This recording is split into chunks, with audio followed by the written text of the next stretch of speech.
오늘 우리가 읽은 본문은 요단강 도하 사건입니다. 구약에서는 대표적으로 홍해를 건넌 사건과 요단강을 건넌 사건이 언급되고 있죠. 성경을 읽어보면 이 바다, 또 강, 물 이런 것들이 나오는데요. 이건 우리의 삶을 또 우리의 신앙을 위협하는 위기의 대상으로 이해할 수 있습니다. 그리고 신앙의 능력으로 이 홍해와 요단강을 건너는 모습을 통해서 우리도 신앙의 위기를 극복하는 믿음을 가져야 된다라고 하는 것을 보여주고 있습니다. 2025년을 시작하는 우리 앞에도 이 요단강과 같은 장애물이 가로막혀 있는 경우가 있습니다. 우리의 힘으로는 참 건너기가 힘든 그런 위기와 문제일 수 있죠. 그러나 우리가 그 요단강을 건너지 않으면 우리는 약속의 땅인 가나안에 들어갈 수가 없다라고 하는 것입니다. 자, 그렇기 때문에 우리는 절대로 포기하지 말고 반드시 이 요단강을 건너서 올해 하나님께서 우리에게 주시는 약속의 땅을 밟아야 한다라고 하는 것이죠. 성지순례를 가보신 분들은 이 요단강을 보면서 실소를 금치 못합니다. 왜냐하면 요단강 상류에 올라가면 뭐 그래도 래프팅을 할 정도로 물도 많고요, 유속도 빠르지만 이 하류로 내려가면 실개천보다도 못한 강이 요단강이기 때문에 그렇습니다. 그래서 여호수아와 이스라엘 백성들이 요단강을 건넌 사건을 대수롭지 않게 생각할 수도 있습니다.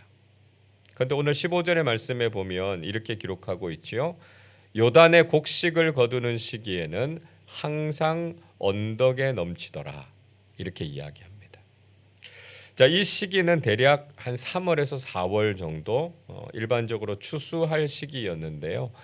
이 시기에는 북쪽에는 헬몬산에 눈 녹은 물이 내려오고 또 우기 끝에 내리는 이 늦은 비 때문에 수량이 굉장히 많았습니다. 그래서 사람이 도저히 건널 수 없는 강이었다라고 하는 것이죠. 우리도 우리 자신의 힘으로는 도저히 건널 수 없는 강과 같은 인생의 심각한 문제를 안고 살아갈 때가 있습니다. 자, 그렇다면 우리는 어떻게 이 인생의 요단을 건너서 약속의 땅을 누리는 복을 얻을 수 있겠습니까? 자, 먼저는요, 하나님의 말씀만 따라가면 인생의 요단을 건널 수 있다 하는 것입니다. 자, 오늘 본문 3절 말씀인데요. 우리 3절을 같이 읽겠습니다. 백성에게 명령하여 이르되 너희는 레위 사람 제사장들이 너희 하나님 여호와의 언약궤 매는 것을 보거든 너희가 있는 곳을 떠나 그 뒤를 따르라. 자, 여호수아는 이스라엘 백성들에게 아주 중요한 명령을 했습니다. 그게 뭐냐면 제사장들이 여호와의 언약궤를 매는 것을 보면 지금 있는 곳을 떠나서 그 뒤를 따라가라 하는 것이었습니다. 자, 언약궤를 따라간다라고 하는 것이 상징하고 있는 것이 무엇일까요? 자, 그것을 알기 위해서는 우리가 언약궤 안에 무엇이 들어있는가라고 하는 걸 생각해 봐야 됩니다. 보통 언약궤 안에는 세 가지가 들어있었습니다. 10계명을 기록한 돌판, 또 만나를 담은 금 항아리, 그리고 아론의 쌍난 지팡이 이렇게 세 개가 들어있었어요.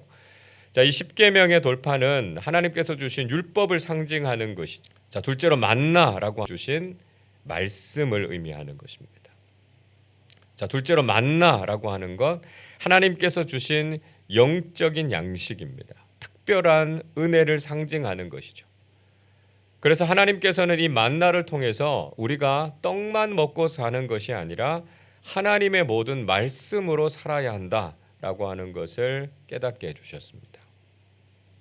마지막으로 이 아론의 쌍난 지팡이는요, 아론의 영적인 권위를 상징하는 것이었습니다. 아론이라고 하면 모세의 대변인이지 않습니까? 모세를 대신해서 말을 했던 사람입니다. 그러니까 아론의 쌍난 지팡이도 역시 말씀을 상징한다는 것이죠.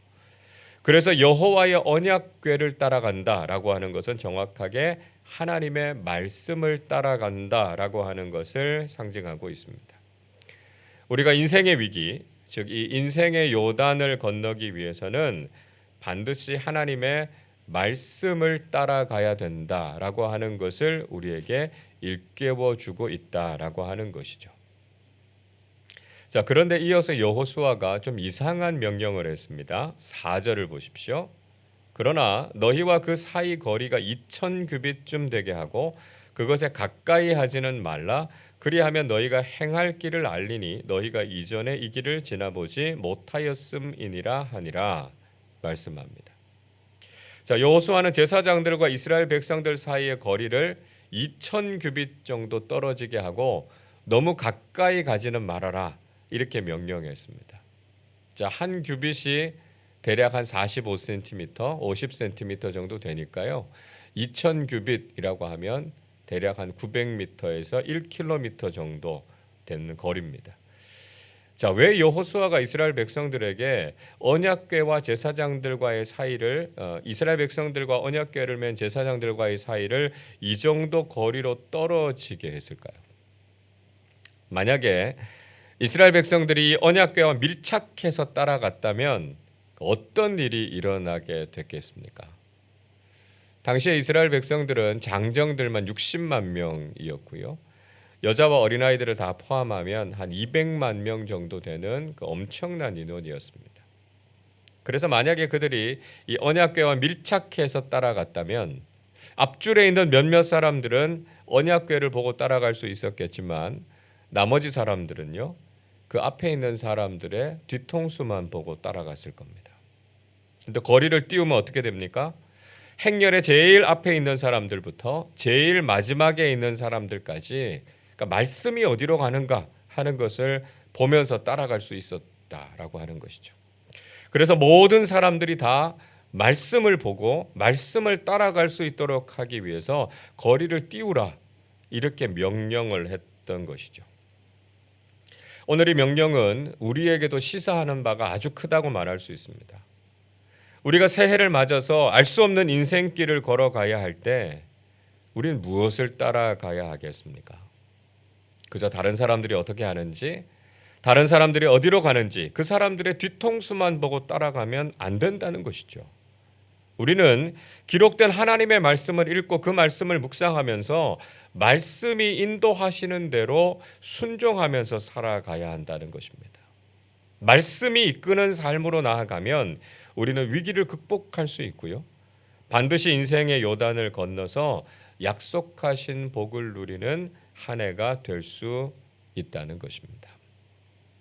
자, 둘째로 거룩한 삶을 살아갈 때 인생의 요단을 건널 수 있다는 것이죠. 5절 말씀도 우리 같이 읽겠습니다. 여호수아가 또 백성에게 이르되 너희는 자신을 성결하게 하라. 여호와께서 내일 너희 가운데에 기이한 일들을 행하시리라.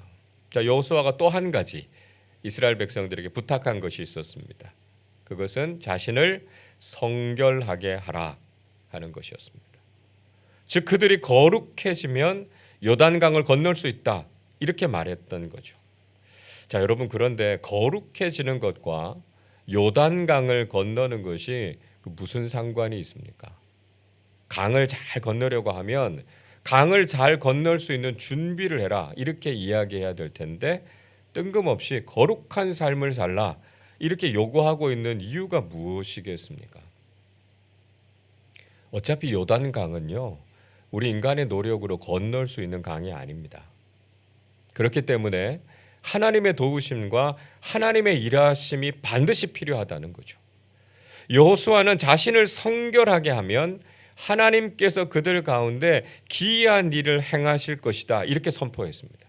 즉 그들이 거룩해지면 하나님께서 기적을 베푸실 것이다 라고 하는 말씀입니다. 기적은요, 노력한다고 해서 생기는 게 아닙니다. 하나님께서 행하시는 거죠. 그래서 우리가 하나님께서 행하시는 일에 참여하기 위해서는 반드시 거룩한 신앙인들이 되어야 한다라고 하는 것입니다. 여러분, 지금 우리 앞에 놓여 있는 인생의 문제는요, 이미 우리의 노력을 초월해 있는 겁니다. 자, 이런 상황에서 우리가 해야 되는 가장 중요한 일이 무엇이겠습니까? 우리가 세상과 구별된 거룩한 사람들이 되어서 하나님께서 베푸시는 기적을 경험하는 삶을 살아야 된다라고 하는 것이죠. 우리의 삶에 하나님의 기적이 꼭 필요하다라고 하는 것을 믿고 우리가 거룩한 삶을 살아서 하나님의 기적과 능력을 맛보는 한 해가 되실 수 있기를 바랍니다. 셋째로요, 솔선수범하는 삶을 살아갈 때 인생의 요단을 건널 수 있다라고 하는 것입니다. 6절 말씀 같이 읽겠습니다. 여호수아가 또 제사장들에게 말하여 이르되 언약궤를 메고 백성의 앞서 건너라 하매 곧 언약궤를 메고 백성의 앞서 나아가니라. 여호수아가 제사장들에게 특별한 명령을 했습니다. 자, 그건 언약궤를 메고 백성들보다 먼저 요단강을 건너라 하는 것이었습니다. 자, 이런 명령은 제사장들에게는 쉽지 않은 명령이었습니다. 왜냐하면 요단강은 여전히 흘러가고 있었고요. 거기에 발을 담궜다가는 떠내려갈 수도 있었기 때문이었습니다. 여호수아는 제사장들에게 그들이 리더로서 먼저 본을 보이라 이렇게 요청했던 것이죠. 지도자들이 먼저 헌신의 본을 보이지 않으면 절대로 백성들은 따라가지 않는다는 것입니다. 리더들이 먼저 솔선수범하는 삶을 살아갈 때 모든 공동체가 그 본을 따라서 믿음의 발걸음을 내디딜 수 있게 된다는 것입니다. 우린 여기에서 아주 중요한 영적인 교훈을 깨달아야 합니다. 공동체에서 리더들이 먼저 솔선수범하지 않으면 그 공동체는 절대로 헌신하지 않습니다. 리더들의 헌신과 희생이 있어야만 사람들은 따라오게 마련이다라고 하는 거죠. 리더들이 요단강에 발을 담그지 않는데 어떻게 다른 사람들에게 요단강을 건너라 이렇게 말할 수 있겠습니까? 그러나 리더들이 죽기를 각오하고 믿음으로 나아가면 공동체도 그 모습을 보고 용기를 얻게 된다라고 하는 것이죠. 저를 포함해서 우리 교회의 모든 리더들이 올 한 해 먼저 헌신하고 솔선수범하실 수 있기를 바랍니다. 우리가 먼저 인생의 요단강에 발을 담그는 신앙인들이 돼야 합니다. 우리가 하면 다른 사람들도 하게 됩니다. 교회는 좋은 신앙의 본을 보이는 사람들이 많이 있어야 합니다. 헌신하는 리더가 많은 교회는 헌신적인 공동체가 됩니다. 사랑으로 솔선수범하는 교회가 사랑이 넘치는 공동체가 됩니다.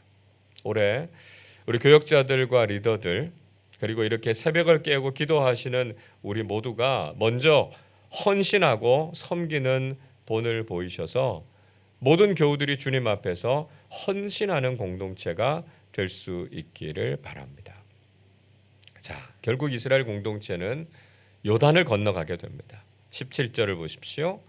여호와의 언약궤를 맨 제사장들은 요단 가운데 마른 땅에 굳게 섰고 그 모든 백성이 요단을 건너기를 마칠 때까지 모든 이스라엘은 그 마른 땅으로 건너갔더라 말씀하고 있습니다.